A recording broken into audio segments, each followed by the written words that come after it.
kepada baginda kita, yakni Nabi Muhammad Shallallahu Alaihi Wasallam. Nah, saya hormati kepada Ketua PLT Ismail Community, Kak Randy Arista Farhan. Yang saya hormati panitia dari Ismail Community, dan saya juga mengucapkan terima kasih karena sudah diundang untuk bisa sharing kepada teman-teman semua terkait dengan kesehatan mental. Baik, sebelum kita mulai, tadi kan sudah ada perkenalan, sedikit menambahkan saja. Nama Rahmat Dhani, yang saya lulusan dari UIN Syarif Hidayatullah Jakarta tahun 2019. Saat ini saya bekerja di suatu instansi Komnak, yaitu guru BK dan juga fasilitator di startup community HiShop. Baik, saya mohon izin untuk share PPT ya.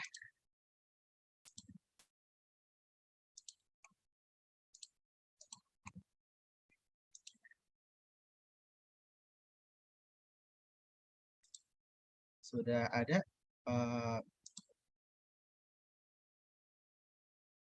Sudah muncul belum? Sudah. Oke, baik. Oke. Hari ini insya Allah kita akan membawa tema yaitu manajemen emosi yang jadi pribadi yang tangguh, kuat, dan bahagia dalam menghadapi permasalahan pada masa dewasa. Nah, teman-teman semua, perlu kita ketahui bahwasannya menjadi dewasa itu adalah suatu proses yang sangat panjang, di mana kita sudah melewati berbagai tahap perkembangan dari kita anak-anak, dari bayi, anak-anak, remaja, dewasa, sampai nanti kita di fase lansia. Nah, nanti di sini insya Allah kita akan sama-sama belajar untuk bagaimana sih kita bisa untuk manajemen emosi kita, apakah emosi tersebut bisa kita pergunakan untuk hal yang baik, apa bisa kita pergunakan untuk hal-hal sesuai dengan tempatnya. Nah, sebelum itu, boleh teman-teman untuk di-on-kan dulu suaranya, karena saya ingin untuk pengen tahu nih, teman-teman sudah fokus apa belum nih. Boleh di-on-kan dulu suaranya, atau videonya juga boleh di-on-kan.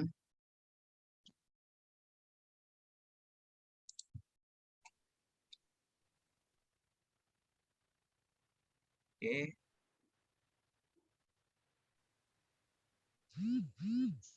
Oke, jadi nanti di sini saya ingin ngetes dulu nih gimana tingkat konsentrasi dari teman-teman semua. Jadi ada semacam ice breaking yang mana nanti di situ ada tulisan yang mana tulisan tersebut akan yang teman-teman baca itu adalah warnanya saja, ya. Jadi hanya warna. Sudah siap?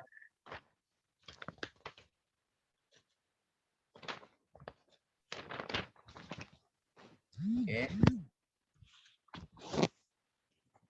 Oke, sudah siap ya. Saya rasa sudah ada yang on mic-nya.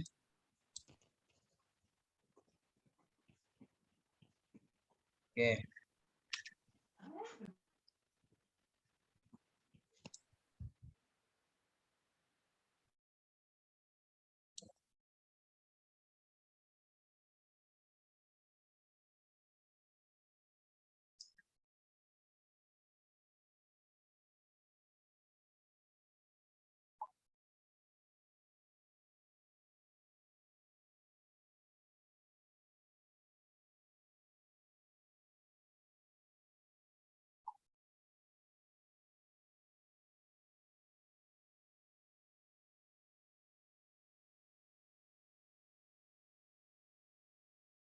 Oke. Kita lanjut ke materi selanjutnya. Nah, di sini ada tahap perkembangan ya. Jadi setiap orang itu pasti akan mengalami berbagai macam perubahan. Yang tadi saya sebutkan bahwasannya saat ini kita sedang dalam fase dewasa, yang mana kalau menggunakan teori psikologi itu dari umur 18 tahun sampai 40 tahun itu sudah masuk dalam kategori dewasa. Nah, jadi teman-teman semua yang saat ini sedang kuliah di UIN Jayapura adalah proses menuju fase untuk dewasa nanti, yang mana saat kita dewasa kita akan dituntut dengan berbagai macam hal, seperti kita harus dituntut seperti ini, seperti itu, kita harus memenuhi ekspektasi dari keluarga, dari lingkungan, dari teman, dan itu tentunya juga akan membuat kita menjadi kepikiran, apalagi di masa-masa pandemi seperti ini, banyak hal yang tidak kita bisa prediksikan, di mana banyak perubahan ya, yang dari awalnya kita bisa belajar secara offline atau kita bisa melakukan pengajian secara langsung, saat ini kita hanya bisa melalui Zoom meeting, walaupun sudah ada beberapa hal yang sudah beberapa kegiatan yang bisa untuk datang gitu. Nah, di fase dewasa ini juga banyak permasalahan yang akan muncul dalam diri kita. Sebagai contoh, bagaimana kita bisa menghadapi diri kita untuk bisa bertahan, dalam menanggapi semua stimulus-stimulus yang kita rasakan saat ini. Gitu. Nah, menjadi dewasa itu tidak mudah, karena kita akan dihadapkan dengan banyak permasalahan yang mungkin bagi kita itu sungguh memberatkan kita, membuat kita pusing, membuat kita tidak enak, membuat kita tidak nyaman. Tapi apakah hal tersebut berguna untuk kita? Berguna. Karena untuk apa? Karena pada dasar permasalahan yang ada itu adalah bisa menjadi cara teman-teman semua dalam menanggapi emosi tersebut. Bagaimana cara teman-teman untuk bisa menanggulangi permasalahan tersebut. Nah, apabila kita sudah terbiasa dengan hal tersebut, nanti insya Allah kita akan bisa namanya manajemen emosi kita. Nah, bagi seseorang yang tidak kuat atau tidak mampu menahan semua permasalahan yang dia rasakan, dia akan stres, dia akan overthinking, dia akan merenung, akan banyak diam, dan itu tentunya juga akan membuat dia menjadi tidak sehat mentalnya. Nah, kesehatan mental dan kesehatan fisik itu sama-sama penting keduanya. Dua-duanya sama penting. Apabila kesehatan mental kita terjaga, fisik kita akan aman. Gitu. Maksudnya gini, seseorang yang punya kesehatan mental itu, dia akan bisa membina atau mengolah pemikiran dia. Karena secara nggak langsung, penyakit yang kita rasakan itu kayak pusing-pusing, demam, nggak enak badan, mual-mual, itu dimulai dari pikiran kita. Di pikiran kita tersebut yang akan membuat kita menjadi tidak enak. Jadi kita harus mensehatkan dulu nih pikiran kita dari segala emosi-emosi yang kita rasakan. Yang mana nanti otomatis setelah kita sehat, itu akan menjadi fisik kita menjadi lebih bugar, lebih sehat, tidak malas untuk bergerak dan beribadah dan sebagainya.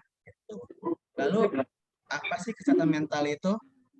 Nah, di sini saya akan beritahukan definisi dari kesehatan mental. Kesehatan mental itu adalah seseorang yang terus-menerus tumbuh, berkembang, dan matang dalam hidupnya, serta dia juga menerima tanggung jawab dan mampu menyelesaikan diri dalam aturan sosial dan tindakan dalam budayanya. Jadi teman-teman, seseorang itu insya Allah akan terus bertumbuh, dan dia juga akan berkembang. Jadi pada dasar kita tuh akan terus berkembang, yang mana nanti dengan seiringnya perkembangan tersebut kita akan menjadi pribadi yang lebih baik lagi, dan kita juga akan lebih matang dalam menerima atau menanggapi suatu permasalahan. Nah, setelah itu kita bagaimana? Dia menerima tanggung jawab tersebut, dia akan mampu untuk bertanggung jawab dengan apa yang dia lakukan, dan dia bisa beradaptasi dengan lingkungan sekitarnya. Nah, banyak hal yang membuat seseorang tersebut tidak sehat mentalnya.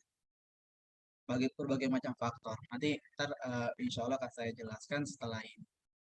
Nah, selanjutnya kesehatan mental bisa kita dapatkan ketika kita sudah memiliki kesadaran mengenai diri sendiri.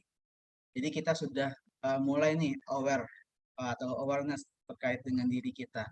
Karena seseorang yang sudah paham dengan dirinya, sudah mengerti dengan dirinya, dia akan bisa untuk bisa sehat secara mental. Jadi seperti contoh, kamu tahu ketika kamu senang, kamu paham perasaan yang kamu rasakan. Lalu apa yang kamu lakukan? Nah, jadi kamu sudah mulai nih bisa mengidentifikasi bahwasannya kamu ini saat ini lagi senang loh, saat ini kamu lagi sedih loh. Gitu. Kamu tahu hal itu. Kamu tahu ketika kamu lagi takut, kamu tahu itu lagi sedih, gelisah. Lalu apa yang kamu lakukan? Nah, berbagai macam orang ada yang kabur dari menanggapi masalah tersebut. Ada juga yang dia tuh semangat dalam um, menghadapi permasalahan dan juga ada yang overthinking ketika dia dihadapkan dengan suatu permasalahan. Perlu kita ingat bahwasanya ada nih satu ayat Al-Quran yang saya ini relate dengan kehidupan saat ini. Aku tidak membebani seseorang melainkan sesuai kesanggupannya. Itu surat Al-Baqarah ayat 286. Artinya, ketika kita dihadapkan dengan suatu permasalahan yang ada dalam hidup kita, Allah yakin bahwasanya kamu mampu untuk melewatinya. Kamu mampu untuk bisa menyelesaikannya. Nah, tinggal bagaimana kita untuk bisa mengolah pemikiran kita agar ke depannya yang ada dalam pikiran kita itu bisa menjadi lebih terstruktur, lebih rapi, dan lebih eh, apa namanya, lebih bisa menjadi pribadi yang lebih baik lagi gitu. Nah, banyak hal yang teman-teman harus lakukan ketika menjadi seorang dewasa. Nah, lanjut. Sebentar. Oke. Nah, selanjutnya adalah faktor-faktor yang mempengaruhi kesehatan mental. Yang pertama adalah strata sosial. Seringkali kita menganggap bahwasanya orang yang punya kekayaan yang lebih tinggi itu dia bahagia atau sehat secara mental. Belum tentu. Ada juga yang memikir, oh dia miskin nih, dia kayaknya nggak sehat secara mental. Belum tentu. Kenapa saya bilang seperti itu? Karena banyak orang yang terlalu melihat ke atas ketika menilai suatu syukur gitu. Ketika kita melihat ke atas, kita tidak akan namanya ketemu dengan bersyukur. Maka kan kita diminta ketika kamu ingin bersyukur, lihatlah orang yang di bawah kamu. Saat ini kamu sudah punya pekerjaan, punya tempat tinggal, punya rumah, punya orang tua, kamu harus bersyukur.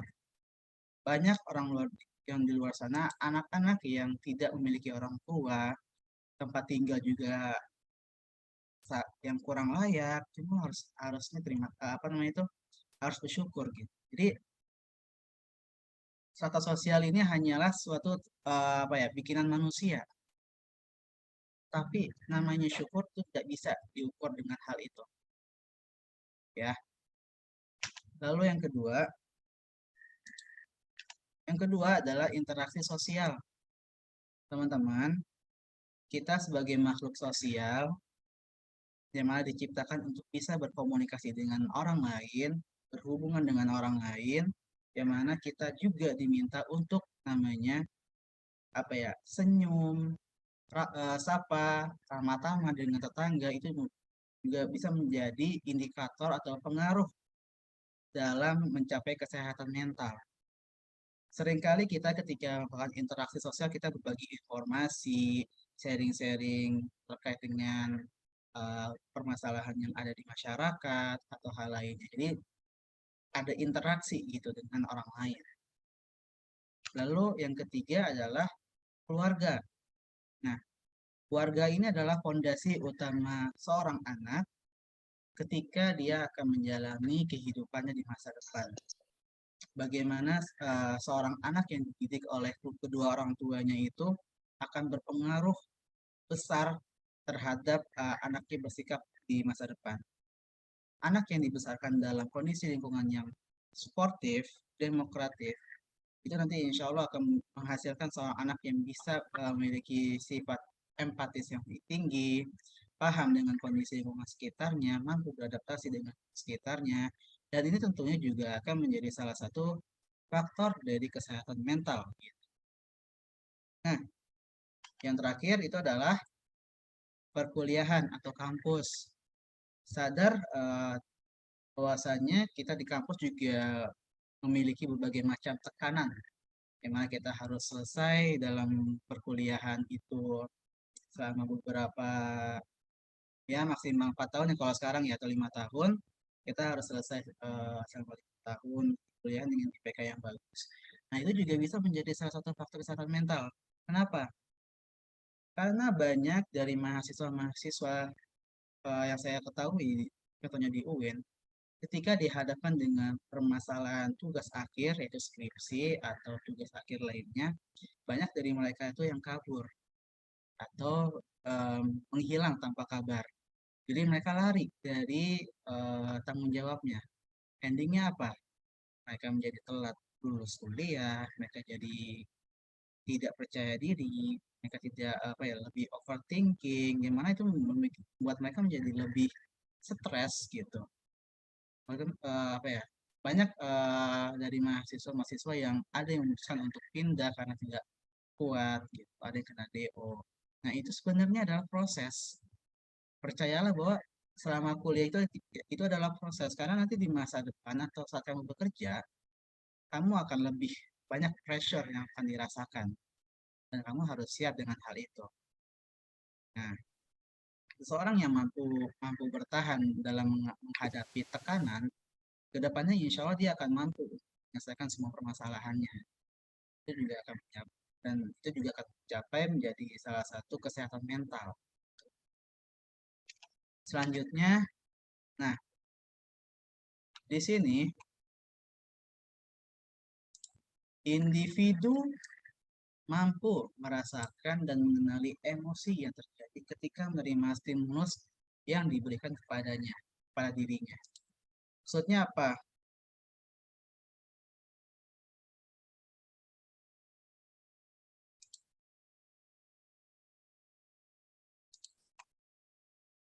Maaf, maaf, maaf. Salah pencet.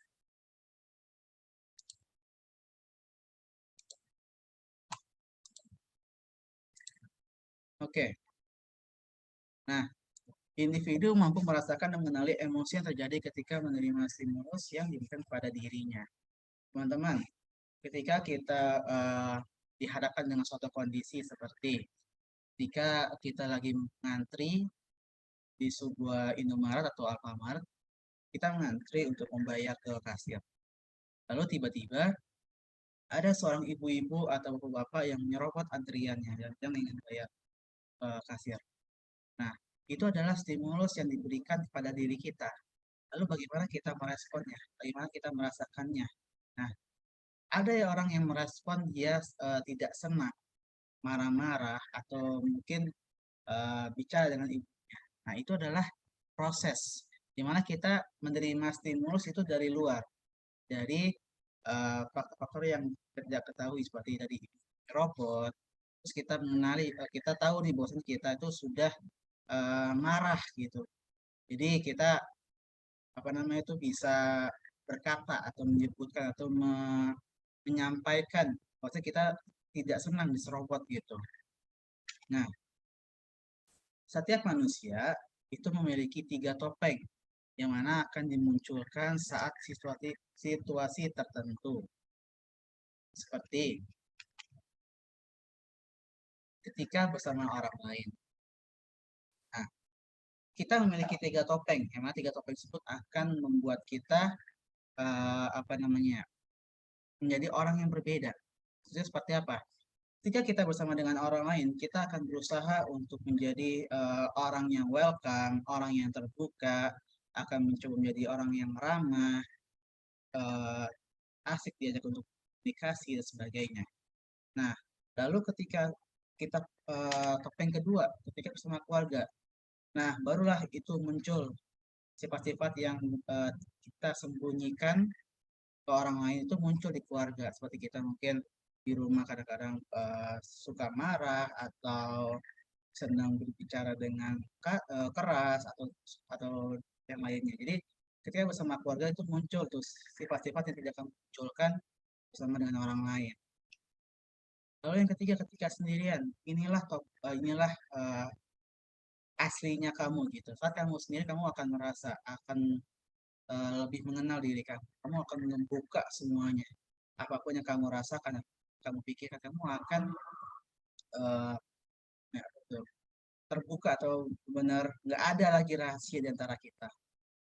Nah, saat ini saya mau minta tolong pada teman-teman semua. Uh,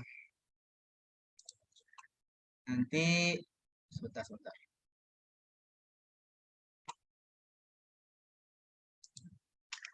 Ini waktunya kita untuk mengenali perasaan kita. Saya ingin teman-teman semua untuk mengambil kertas kosong atau HVS kalau boleh. Lalu nanti silakan menuliskan semua perasaan yang saat ini kamu rasakan. Lalu setelah ditulis, pilihlah satu perasaan yang paling sering kamu rasakan. Nah, waktu untuk mengerjakannya itu 5 menit ya. Dimulai dari sekarang. Nanti kalau sudah, boleh raise hand aja biar saya tahu.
Oke, Agis Puji Astawi ya. Yang ini tunggu dulu ya.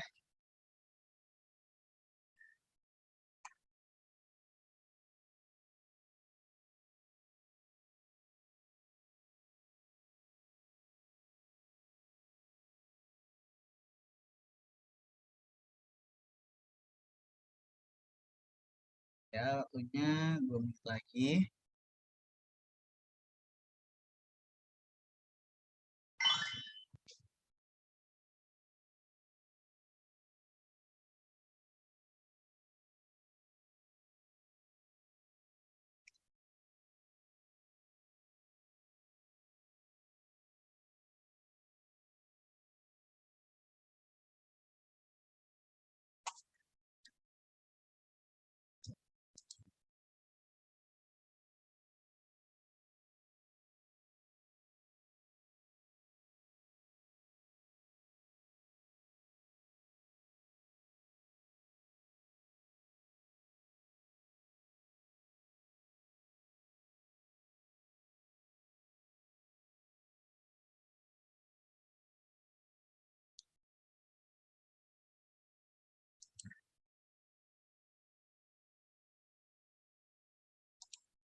Oke, satu lagi.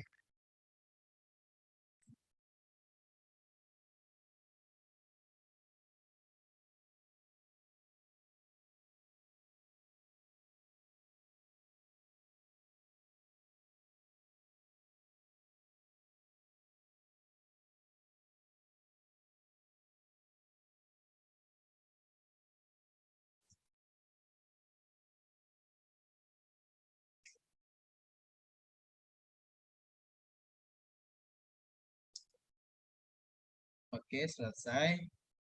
Yang lain kan cuman Agis doang nih. Yang lain tidak ada. Oke, pada Kak Agis, boleh di-on-kan dulu suara sama videonya.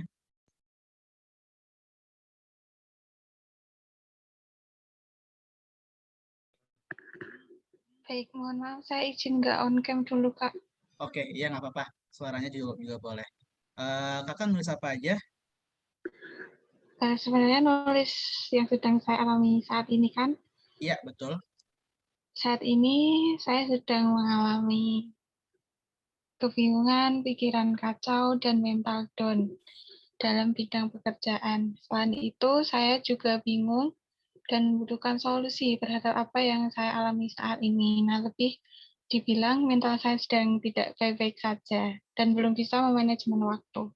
Begitu, Oke, Kak. kalau boleh tahu yang menjadi apa ya? Mbak Agis, pertanyaannya siapa panggilannya? Kak, siapa panggilannya? Bisa dipanggil Agis. Oke, Kak Agis. Tadi bilang bahwasanya kondisi saat ini lagi bingung, lagi down. Terus lagi apa tadi? Satu lagi, maaf. Ya intinya lagi kacau, belum bisa Oke, memanajemen waktu juga. jangan waktu. Nah, ketika kita dihadapkan dengan masalah manajemen waktu, biasanya gini Mbak Agis. Dalam pekerjaan kan kita punya deadline ya, punya deadline-deadline yang mungkin seharusnya kita laksanakan. Nah, ini menurut saya bahwasanya dalam manajemen waktu itu ada satu langkah yang bisa Mbak Agis lakukan. Yang pertama adalah journaling. Nah, Mbak Agis itu bisa tulis, Mbak Agis bisa tulis saat ini Mbak Agis punya tugas apa aja. Tuh, Mbak Agis tulis semuanya, lalu setelah Mbak Agis tulis, tentukan waktunya, kapan akan dikerjakan. Nah, tapi untuk masalah kebingungan dan sebagainya itu satu hal. Mbak Agis ketika sedih atau ketika lagi bingung, Mbak Agis apa yang Mbak Agis lakukan biasanya?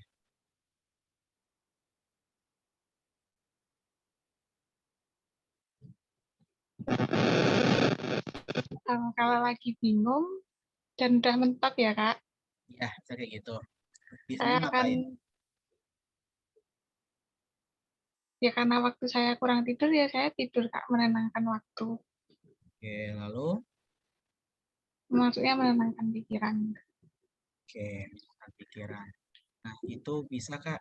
Jadi gini, saya pernah pernah baca suatu artikel atau jurnal, ketika kita dihadapkan dengan suatu permasalahan, kita bisa untuk kalau kakak suka traveling, kakak bisa untuk jalan-jalan.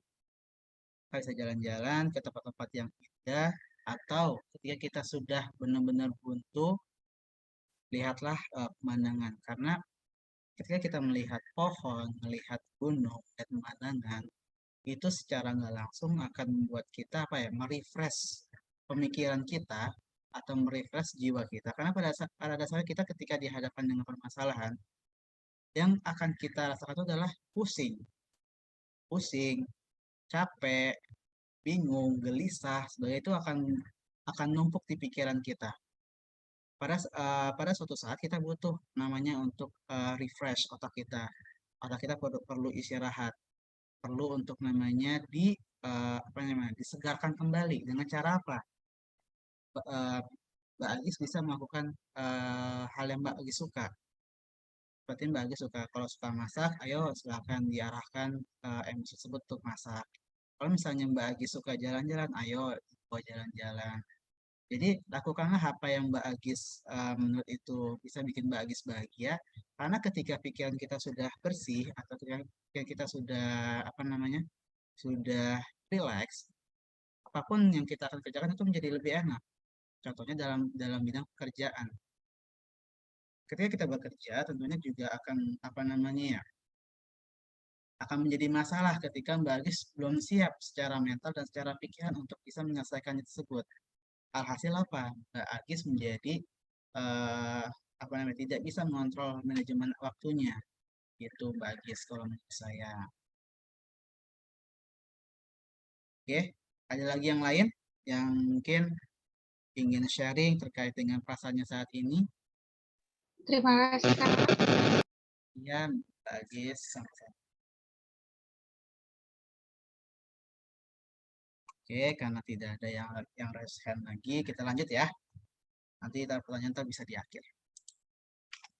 Nah, ketika kita ditanya tentang emosi, apa sih yang akan kita pikirkan terlebih dahulu? Nah, biasanya kita mengklasifikasikan emosi itu dalam dua hal, yaitu pertama adalah emosi positif dan emosi negatif. Nah, saat ini kita akan membahas yang positif dulu ya. Nah, emosi positif itu bisa seperti bersemangat, ceria, bahagia, tersenyum, dan tertawa. Nah, lalu yang kedua adalah emosi negatif,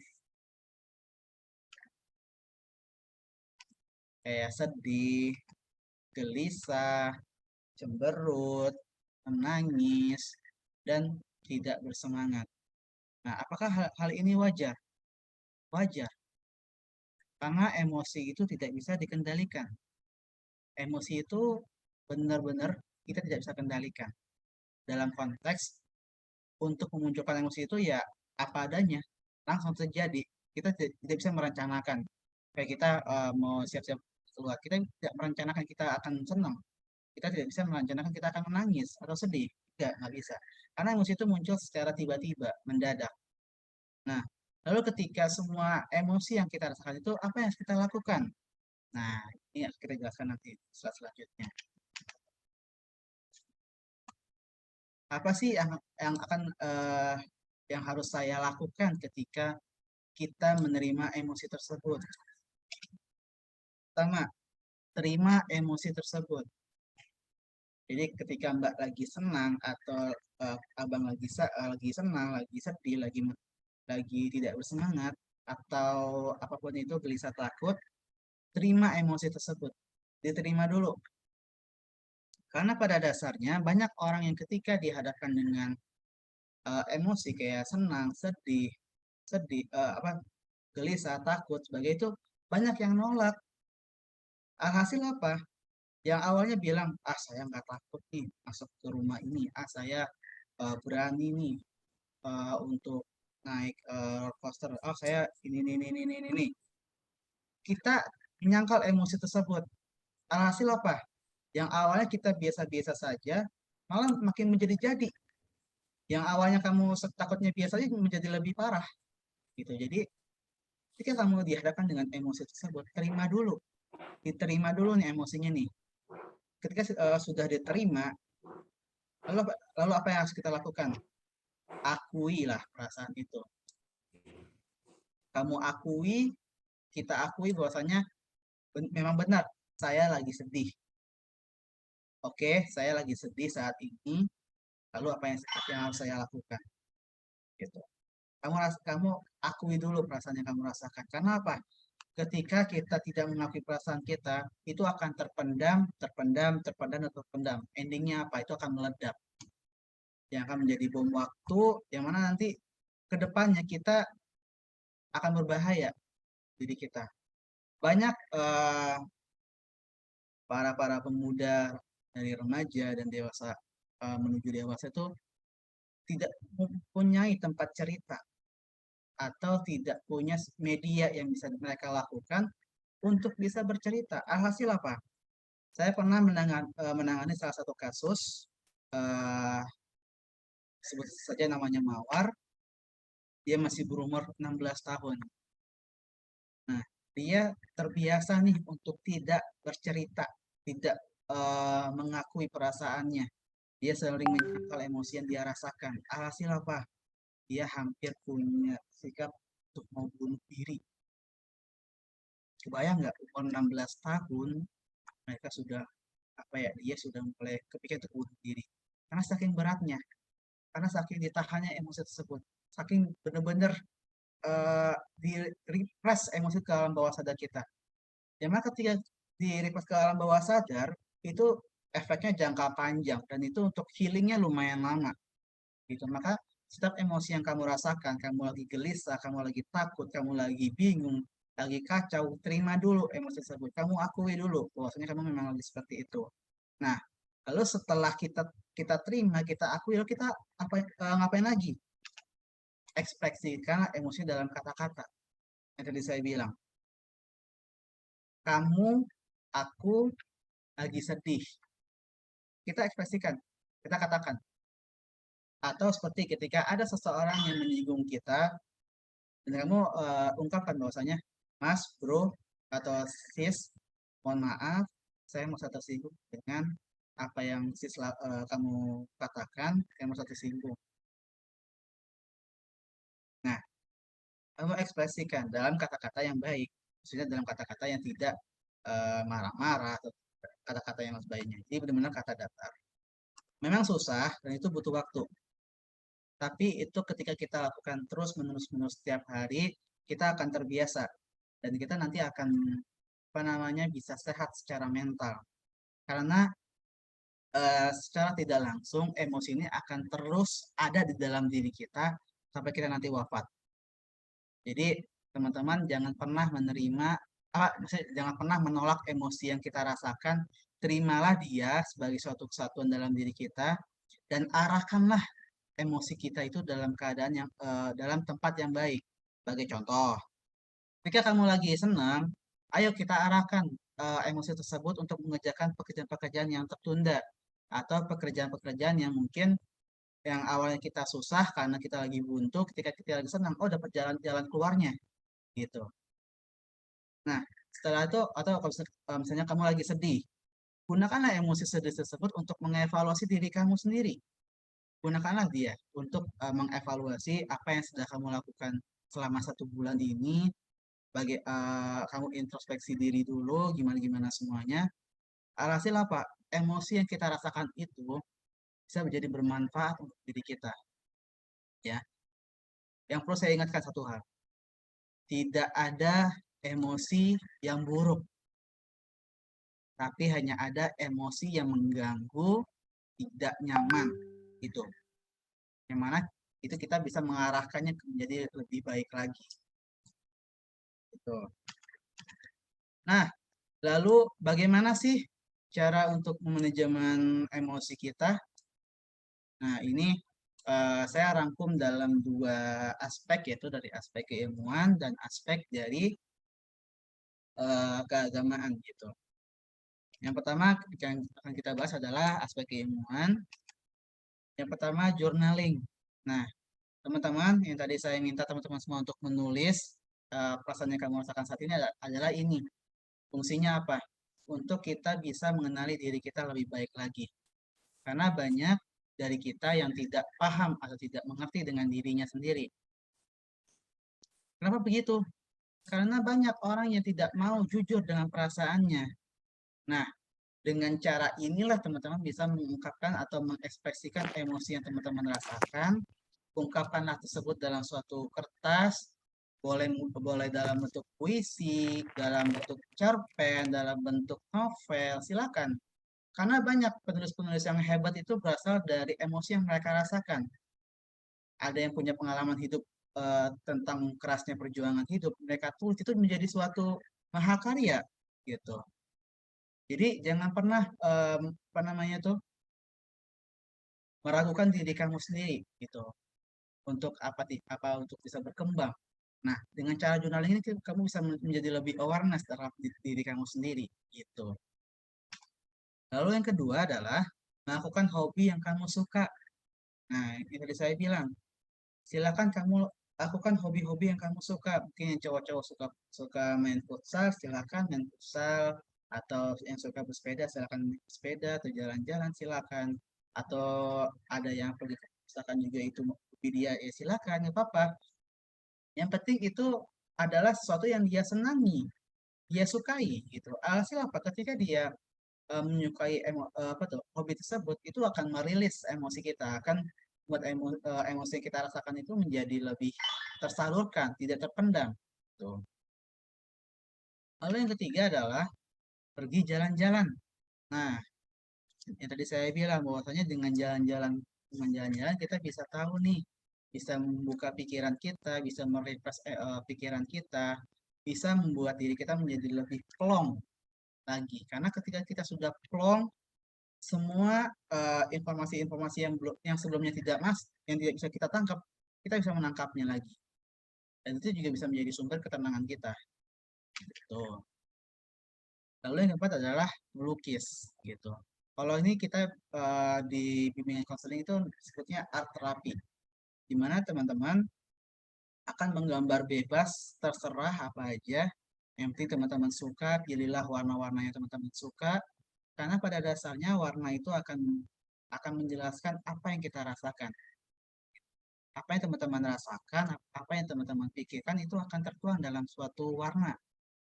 Yang mana warna tersebut akan apa namanya? Menggambarkan kondisi alam bawah sadar teman-teman semua. Itu kalau dari secara keilmuan. Nah, lalu selanjutnya berdasarkan ajaran Islam. Nah, di sini saya yang pertama adalah beristighfar. Nah, di sini ketika kita dihadapkan dengan suatu permasalahan yang kita hadapi, ucapkanlah istighfar. Karena ini akan menjadi penolong kita, pembatas kita untuk apa namanya bisa menahan emosi kita.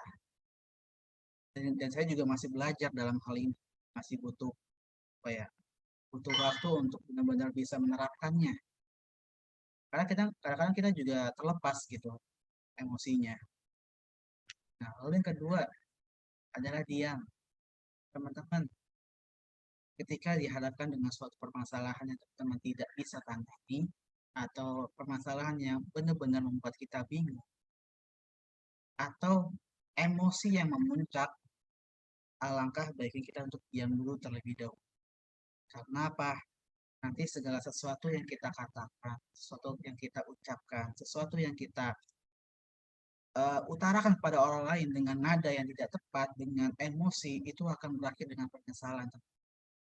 Banyak hal setelah dia menggunakan atau meluapkan emosinya akan merusak pertemanan mereka, persahabatan mereka, akan merusak jadi komunikasi dalam organisasi atau dalam kerja. Nah, jadi alangkah baiknya ketika kamu sedang marah, diam dulu terlebih dahulu. Setelah tenang, baru teman-teman ucapkan atau utarakan apa yang ingin utarakan.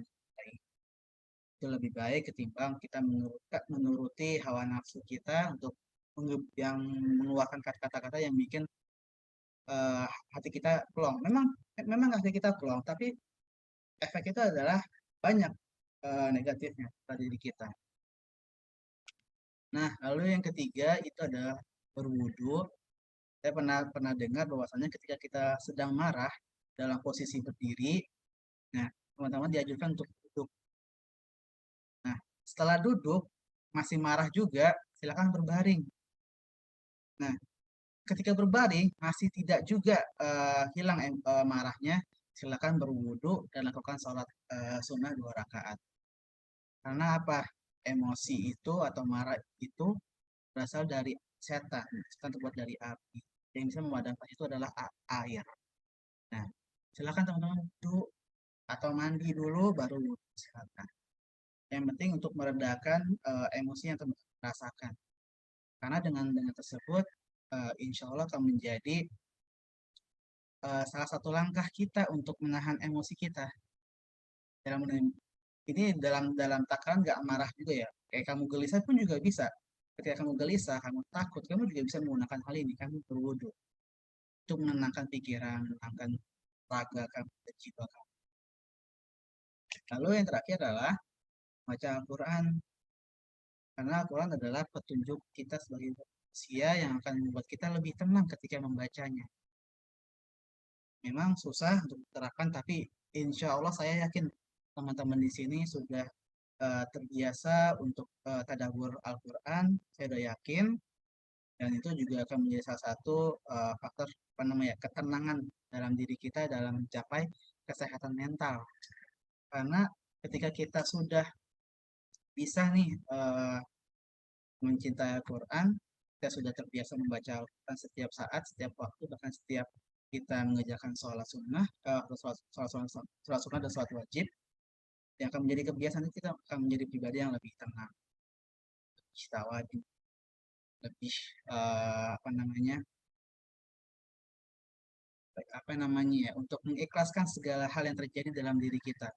Karena banyak orang yang ketika dihadapkan dengan rasa stres, panik, dan gelisah, itu dia menjadi apa namanya tidak nyaman hidupnya. Saya pernah dengar salah satu ayat Al-Quran, yaitu dari surat Ar-Rod ayat 28, yang dia artinya itu kalau nggak salah, hanya dengan mengingatku hati akan menjadi tenang gitu. Jadi ketika kita sudah mengingat Allah Subhanahu wa taala, semua permasalahan yang kita rasakan tersebut insya Allah akan menjadi lebih ringan. Memang butuh waktu untuk kita terbiasa, tapi itu bisa insya Allah. Gitu teman-teman semua. Baik, mungkin itu yang bisa saya sampaikan. Saya mohon maaf jika ada kata-kata yang mungkin kurang berkenan dalam diri saya, karena semua kesalahan itu berasal dari saya dan itu dari Allah Subhanahu wa taala. Jadi insya Allah teman-teman, semoga ini bermanfaat, teman-teman semua jadi pribadi yang lebih tangguh, kuat dan bahagia, agar bisa melewati fase-fase dari kedewasaan dalam mencapai kesehatan mental. Baik, saya ucapkan terima kasih. Akhirul kalam. Assalamualaikum warahmatullahi wabarakatuh. Waalaikumsalam warahmatullahi wabarakatuh. Insyaallah, syukran jazakumullah khairan Kak Rahmat atas penyampaian materinya pada kesempatan hari ini. Semoga apa yang disampaikan oleh Kak Rahmat bisa bermanfaat banyak dan membekas ilmunya pada teman-teman kita semua pada pagi ini. Untuk mempersingkat waktu dari penjelasan yang tadi, mental healthy, yang dimana banyak sekali ya faktor-faktor yang kita dapat dari mental healthy agar terbangun mentalnya untuk menghadapi aktivitas-aktivitas pada hari ini gitu loh, atau yang di masa akan datang. Untuk mempersingkat waktu, mari kita buka sesi tanya jawab. Barangkali di sini teman-teman semua ada yang ingin dipertanyakan terkait materi atau ingin menyampaikan keluh kesah gitu loh, curhat. Sahabatku, boleh. Mat bisa menanggapinya gitu. Silakan teman-teman dibuka.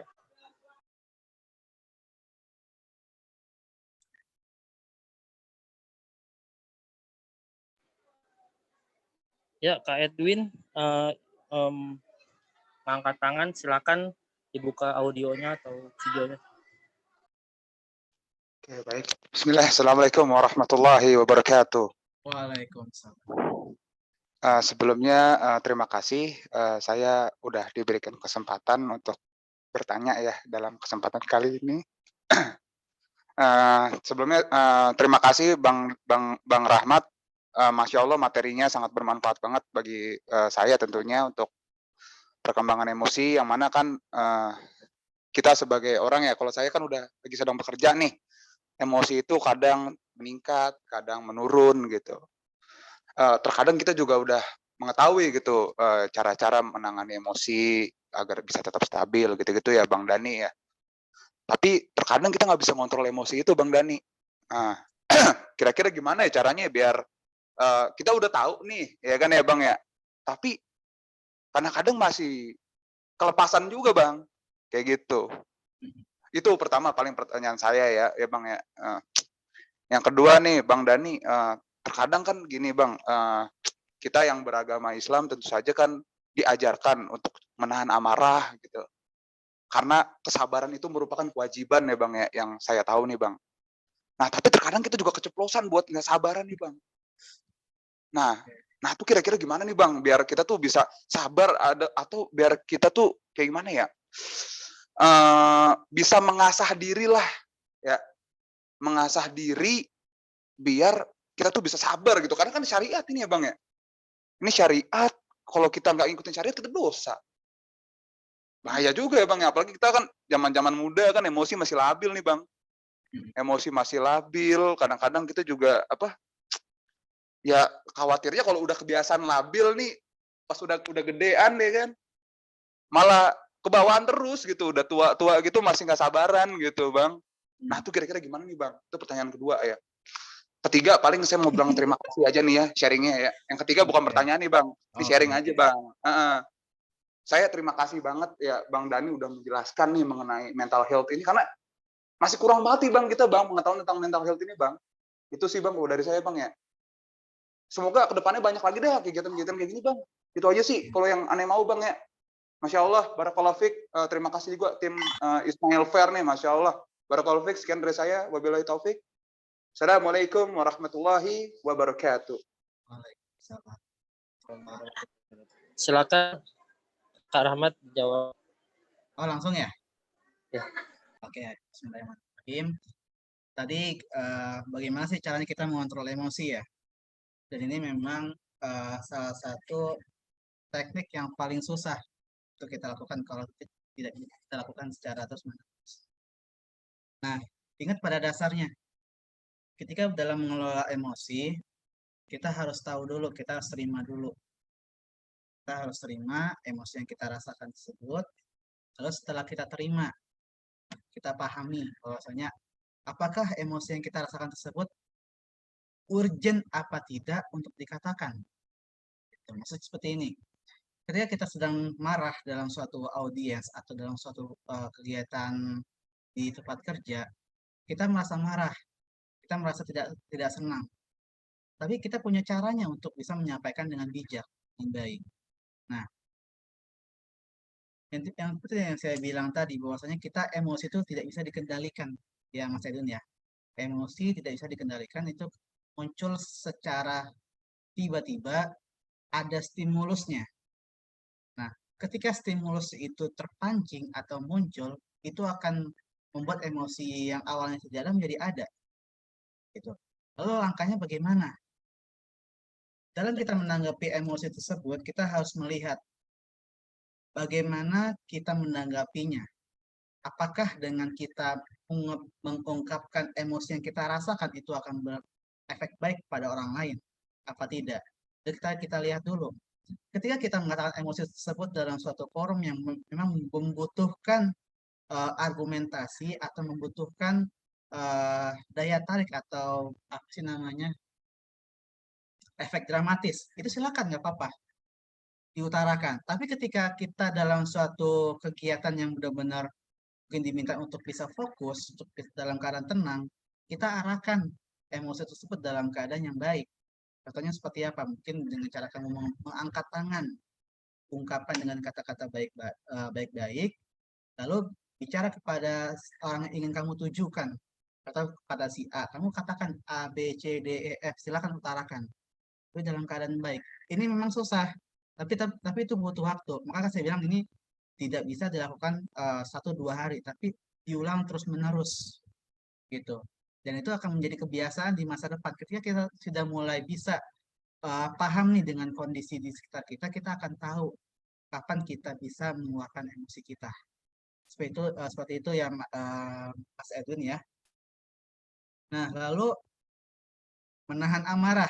Ya, ini memang juga di era-era sekarang kan dengan berbagai macam perkembangan teknologi, apa namanya, apalagi di media sosial ya, kita melihat bahwasanya banyak nih dari teman-teman kita yang mungkin mengetiknya menggunakan bahasa-bahasa kasar atau mengandung kebencian atau ada unsur kemarahan, itu juga membuat orang lain itu tidak sehat secara mental.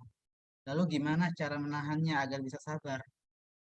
Yang tadi kan kita bilang tuh, ketika kamu dalam keadaan marah, silakanlah kamu untuk apa ya, ketika kamu dalam posisi duduk, silakan berbaring gitu. Ketika kamu berbaring masih belum bisa belum bisa meredamkan amarah kamu, silakan kamu untuk berwudu dan sholat.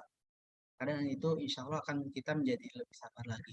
Tapi memang aplikatifnya susah, saya akuin. Karena terkadang pun saya juga kadang keceplosan untuk menahan amarah, tapi saya berusaha untuk terus memperbaiki diri. Karena sabar seseorang itu, kan ada bilang, sabar itu ada batasnya. Bukan kayak itu sebenarnya. Sabar itu bisa dikendalikan. Maksudnya apa?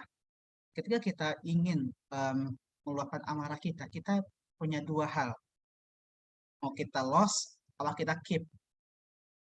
Keep dalam hal ini adalah kita tahan dulu. Apakah emosi tersebut itu perlu kita utarakan? Kalau memang tidak perlu diutarakan, tahan dulu aja. Atau loss.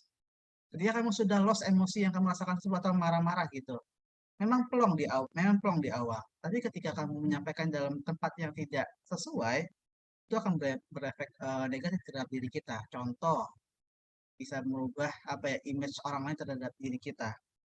Gitu. Memang kita nggak butuh penilaian makhluk pada kita, tapi dalam lingkungan sosial kita membutuhkan hal itu. Ketika seseorang yang ketika diberikan saran, diberikan tekanan atau diberikan sesuatu hal yang membuat dia emosi, bagaimana dia menanggapinya gitu. Dan itu memang untuk merilis emosi tersebut bisa banyak cara, Mas Adil. Kalau di dalam BK itu saya pernah kasih tuh, ketika dia lagi marah, saya akan melihat dia dulu terlebih dahulu, diam dulu dia. Nah setelah dia tenang, saya minta dia untuk mengambil suatu batu. Fungsinya Pak, ini batunya bukan buat nahan, biasanya bukan ya, tapi batu ini adalah untuk sebagai mediator. Dimana ketika dia sedang marah, silakan kamu kepalkan itu kuat-kuat, sekuat-kuatnya silakan dikepalkan. Nah, setelah kamu sudah merasakan keluar semuanya, lepaskan pelan-pelan. Nah, ini juga bisa menjadi salah satu cara kita untuk merilis emosi kita.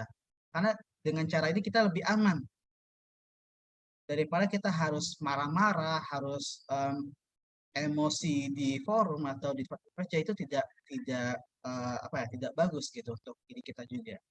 Itu ya kalau menurut saya Mas Edwin. Kalau ada kata yang salah mohon maafkan.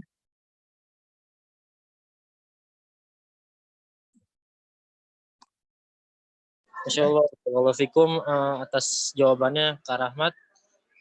Bagaimana kapan Kak Edwin? Apakah sudah puas atau gimana? Masya Allah, sangat puas sekali jawaban dari Bang Dani ini. Jazakallah khair Bang Dani. Masya Allah. Terima kasih. Oke, lanjut. Apakah di sini ada yang ingin bertanya kembali? Silakan dibuka kembali sesi tanya jawabnya. Silakan dibuka audio mic-nya atau ingin melewati chat dari room ini. Silakan.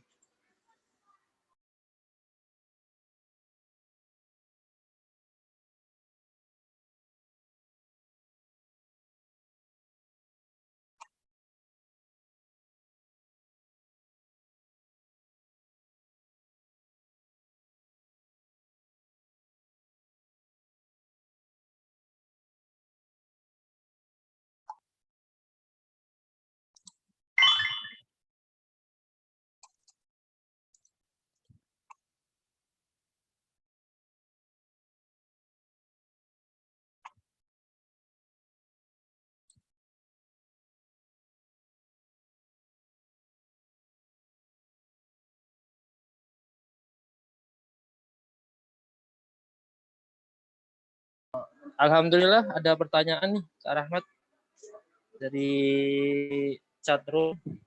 Oh iya. Dari Kak Sri Gusti Anggita. Pertanyaannya bagaimana kita bisa mengetahui bahwa kita telah menerima sesuatu emosi yang telah terjadi? Gitu. Oke, izin berbicara. Jadi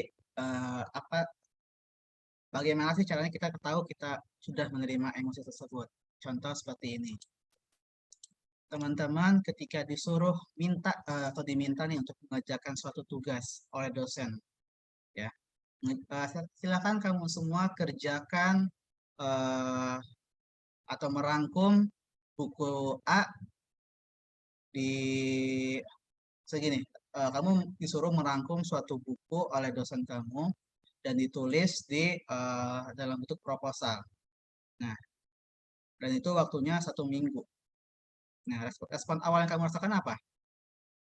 Bingung, takut, gelisah, takut nggak selesai. Nah, itu adalah emosi yang awalnya kamu rasakan pertama kali. Lalu setelah kita rasakan, kamu akan ada dua nih, akan ada dua respon yang akan kamu munculkan. Yang pertama adalah kamu lakukan, yang kedua kamu akan acuhkan. Lakukan di sini adalah ketika kamu sudah tahu bahwasanya kamu sudah punya prediksi terkait dengan emosi yang kamu rasakan. Ketika kita sudah mulai proses dalam pengerjaannya, contoh kita sudah mengerjakan proposal kita yang diminta oleh dosen tersebut, walaupun kita merasa takut, cemas, gelisah, tapi kita mengerjakannya dengan baik, mengerjakannya dengan sesuai dengan jadwalnya, itu artinya kita sudah menerima emosi yang kita rasakan. Kita sudah mungkin berdamai dengan diri kita. Kita mengikuti tujuan yang kita atau perintah tugas yang diberikan oleh dosen kita, yang mana awalnya kita merasa tidak enak atau tidak sanggup atau tidak mampu untuk menyelesaikan, tapi ketika kamu kerjakan tersebut kamu bisa melakukannya. Nah, itu adalah bentuk dari penerimaan emosi yang kamu rasakan. Itu bentuknya satu. Atau contoh lainnya, ketika kamu sedang marah atau sedang senang, atau ketika kamu sedang sedih, kamu rasakan emosi tersebut. Lalu ketika kamu sedih, senang, itu kamu arahkan dalam bentuk perilaku seperti apa?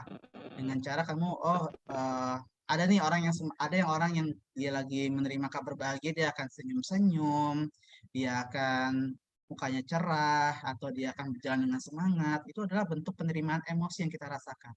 Atau ketika sedih kita menjadi pribadi yang tidak semangat, nangis, mungkin loyo, lesu, itu adalah bentuk penerimaan.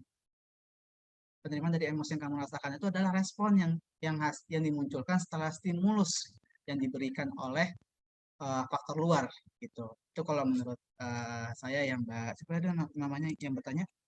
Mbak Sri ya, Mbak Sri Gusti. Jadi bentuk emosi yang kita terima itu sudah dalam bentuk perilaku gitu. Ada orang yang dia awalnya nolak-nolak, saya nggak mau menjadi ini. Tapi pada akhirnya apa? Dia tetap mengerjakan. Itu adalah bentuk dari penerimaan emosi yang terjadi. Ya, terima kasih. Ya, terima kasih Kak Rahmat atas jawabannya, barakallahu fikum. Ada pertanyaan lagi nih, Kak Rahmat, apa ya? Iya, nggak apa-apa. Ya, pertanyaan dari Kak Mega Islamiyah. Assalamualaikum Kak, izin mau bertanya, bagaimana solusinya jika kita harus mengikhlaskan sesuatu, tapi kita masih sangat menginginkannya? Terima kasih Kak. Silakan Rahmat. Oke, izin menjawab. Nah, ini memang case yang sering muncul ya.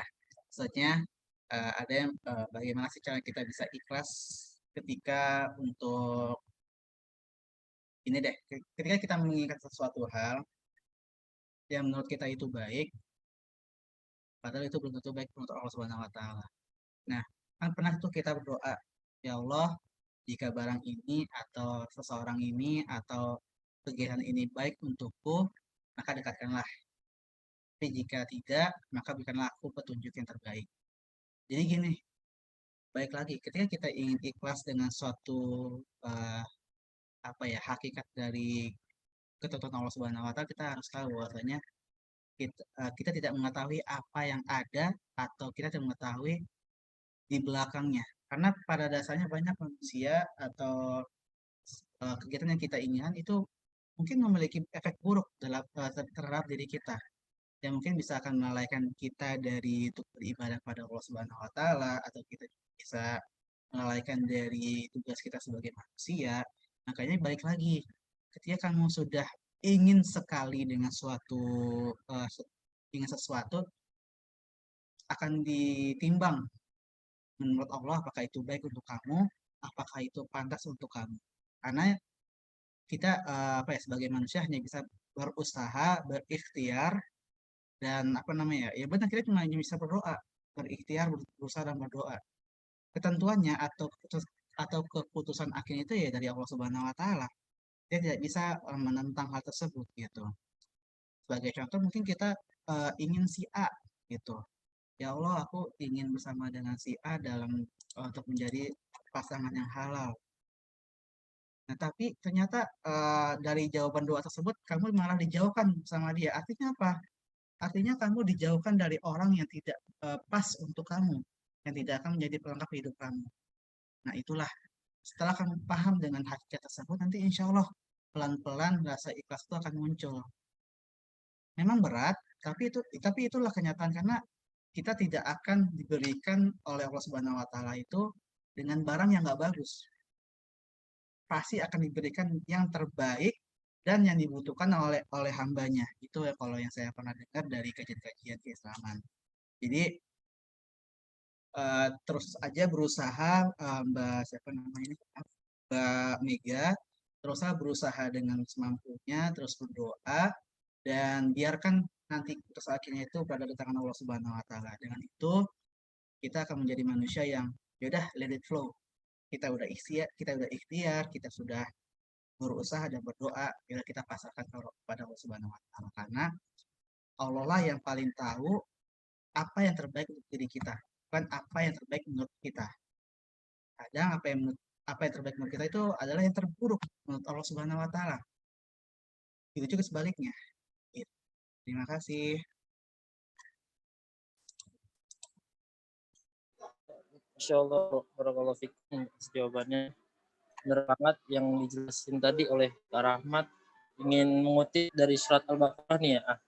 Kak, di dalam surat Al-Baqarah ayat 216 Allah berfirman, dan boleh jadi kamu yang menyukai sesuatu padahal sejatinya itu buruk dan merugikan bagi kalian, seperti tidak berangkat ke medan jihad. Tindakan ini dapat mendatangkan kehinaan, dan Allah benar-benar mengetahui secara pasti mana perkara yang baik dan mana perkara yang buruk, sedangkan kalian tidak mengetahuinya. Maka sambutlah perintah-perintahnya, karena perintahnya itu adalah berisi kebaikan bagi kalian.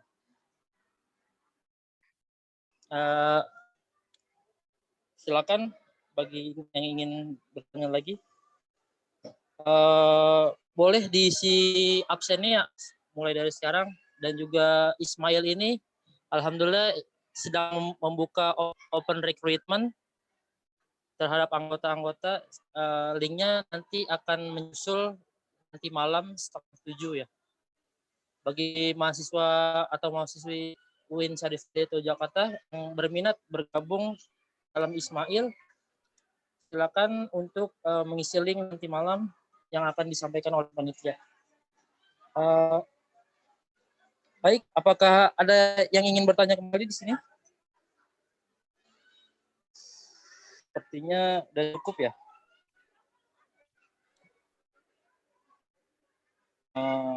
Kita tutup aja ya, Kak ya. Oh ya, silakan. Kita tutup dengan baca kafaratul majlis. Bismillahirrahmanirrahim. Subhanakallahumma wa bihamdika asyhadu an la ilaha illa anta astaghfiruka wa atubu ilaik.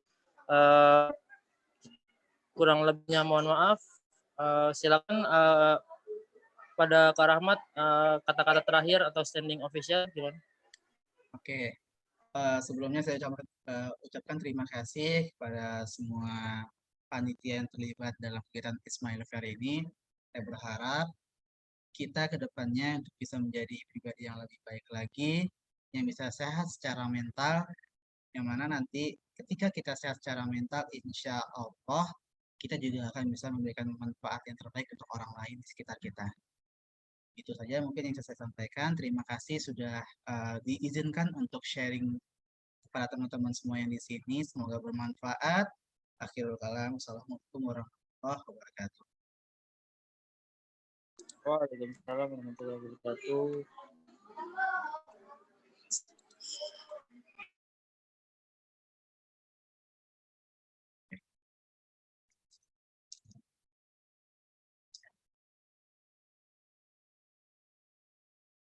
ini sudah live apa bagaimana?